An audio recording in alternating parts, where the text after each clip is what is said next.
اسی طرح چلتے ہوئے وہ راہداریوں سے گزر کر ایک کمرے میں داخل ہو گئے۔ مسز فراز کو پوری عمارت سے خوف محسوس ہونے لگا، خاص کر اس عورت سے تو وہ سخت خوفزدہ تھی۔ اس کا دیکھنے کا انداز اتنا خوفناک تھا کہ مسز فراز کو اپنے وجود میں چیونٹیاں سی چلتی ہوئی محسوس ہو رہی تھی۔ تاہم اس نے ابھی تک خود کو سنبھال رکھا تھا اور کوشش کر رہی تھی کہ اس کی کسی بھی حرکت سے بزدلی کا اظہار نہ ہو، کیونکہ ڈاکٹر ایک مرتبہ پہلے بھی یہ کہہ کر اسے بزدلی کا طعنہ دے چکا ہے کہ آپ کا دل بہت کمزور ہے۔ ڈاکٹر کی اس بات کی اس نے تردید کر دی تھی کہ اب وہ خوف کا اظہار کر کے خود کو چھوٹا ثابت نہیں کرنا چاہتی تھی، ورنہ حقیقت میں وہ اس وقت کو کوس رہی تھی جب ڈاکٹر سے اس کی ملاقات ہوئی تھی۔ وہ دل ہی دل میں دعا مانگ رہی تھی کہ خدا آج خیریت سے گھر پہنچا دے، تو پھر کسی غیر شخص پر اس قدر اعتماد کرنے کی حماقت کبھی بھی نہیں کروں گی۔ مگر اب دعا قبول ہونے کا وقت گزر چکا تھا۔ یہ لوگ جیسے ہی کمرے میں پہنچے تو وہ منحوس عورت مسز فراز کی طرف اس انداز میں جپٹی جیسے چیل مرغی کے بچے پر جپٹتی ہے۔ اس سے پہلے کہ ڈاکٹر مداخلت کرتا، اس کے تیز پنجے مسز فراز کی بازو میں اتر گئے تو ڈاکٹر نے جلدی سے اس کے سر کے بال پکڑ کر اسے جھٹکا دیا۔ پھر تو جیسے اس پر دیوانگی کا دورہ پڑ گیا، وہ اچھل کر اٹھی اور دوبارہ پوری شدت سے مسز فراز پر جپٹ پڑی۔ اس مرتبہ اس کی شکل دیکھ کر مسز فراز کی چیخ نکل گئی، کیونکہ اس کے چہرے کے نقوش خوفناک حد تک بدل گئے تھے۔ کان کھڑے ہو گئے تھے، ترچھی آنکھیں اس قدر سرخ ہو گئی تھی جیسے انگارہ ہوں، آنکھوں کی پتلیاں سکڑ گئی تھی، دانت خدایا ہونٹ اس حد تک بند ہو گئے تھے کہ ان کا وجود ہی ختم ہو گیا تھا اور دانت مسوروں کے اوپر تک نظر آ رہے تھے۔ اگر درمیان میں ڈاکٹر نہ آ جاتا تو وہ مسز فراز کو ختم کر دیتی۔ ڈاکٹر کو اس سے الجھتا دیکھ کر مسز فراز راہداری میں بھاگی تاکہ دروازہ کھول کر باہر نکل سکے، مگر فوراً ہی اسے پتا چل گیا کہ دروازہ بند ہے۔ اس کے ہینڈل کو پکڑ کر کئی بار جھٹکے دیے اور پھر زور زور سے چیخنے لگی، کوئی ہے، خدا کے لیے میری مدد کرو، مجھے اس عمارت سے نکال دو۔ کافی دیر تک چیختی رہی، پھر زاروں کی طرح رونے لگی۔ ابھی اس کو اندر سے اس عورت کی وحشت انگیز چیخوں کے سوا کچھ بھی سنائی نہ دیا۔ ڈاکٹر اسے کوٹری کی طرف کھینچ رہا تھا اور وہ بے تحاشا چیخ رہی تھی۔ اس نے ڈاکٹر کی کلائی پر کافی جگہ کاٹ لیا۔ اب ڈاکٹر نے اس کی گردن مضبوطی سے پکڑی تھی، اس کے باوجود وہ خود کو باولے کتے کی طرح بار بار منہ پھیر کر ڈاکٹر کو کاٹ لینے کی کوشش کر رہی تھی۔ کوٹھی کے قریب پہنچ کر ڈاکٹر نے اسے زور سے اندر گرا دیا اور جلدی سے سلاخوں والا دروازہ بند کر کے اسے تالا لگا دیا۔ کوٹھی سے بڑی نفرت انگیز بدبو آ رہی تھی، اندر انسانی ہڈیاں پڑی ہوئی تھی۔ وہ دروازے کی سلاخیں پکڑ کر چیخنے لگی۔ مسز فراز بند دروازے کے پاس کھڑی فرار کے لیے کوئی راستہ تلاش کر رہی تھی کہ ڈاکٹر اسے اپنی طرف آتا ہوا دکھائی دیا۔ وہ اسے دیکھ کر راہداری کی بائیں جانب بھاگ کھڑی ہوئی اور سب سے پہلے آنے والے دروازے سے زور سے دھکا دیا۔ دروازہ پہلے سے ہی کھلا ہوا تھا۔ مسز فراز اپنی ہی جونک میں اندر جا گری اور پھر لڑکتی ہوئی نیچے چلی گئی۔ یقیناً وہ تہخانہ تھا۔ اس نے اوپر دیکھا، ڈاکٹر دروازے کے دونوں کناروں پر ہاتھ رکھ کے بڑے خوفناک انداز میں اسے دیکھ رہا تھا۔ تہخانے میں اندھیرا تھا اور عجیب سی بدبو سارے کمرے میں پھیلی ہوئی تھی۔ مسز فراز کو گرنے سے شدید چوٹ آئی تھی، مگر وہ تکلیف کو نظر انداز کر کے ایک دم کھڑی ہوئی۔ کوئی دوسرے ہی لمحے پھر کسی چیز سے ٹھوکر کھا کر گر پڑی۔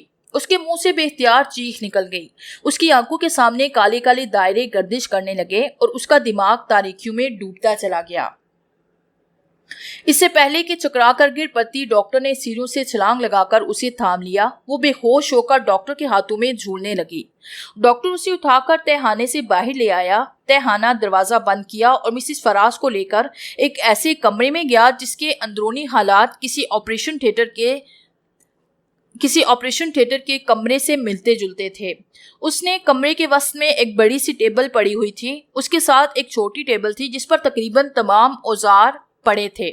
بڑی ٹیبل کے اوپر بڑے بڑے 2 شیڈ لٹک رہے تھے جن میں تیز روشنی کے بڑے بڑے 2 بلب لگے ہوئے تھے۔ اس ٹیبل کے دونوں طرف لوہے کے ہک لگے ہوئے تھے جن پر ریشم کی ڈوری بندھی ہوئی تھی۔ ڈاکٹر نے مسز فراز کو لا کر اسی ٹیبل پر لٹا دیا اور پھر اس کے ہاتھ پاؤں مضبوطی سے باندھنے لگا۔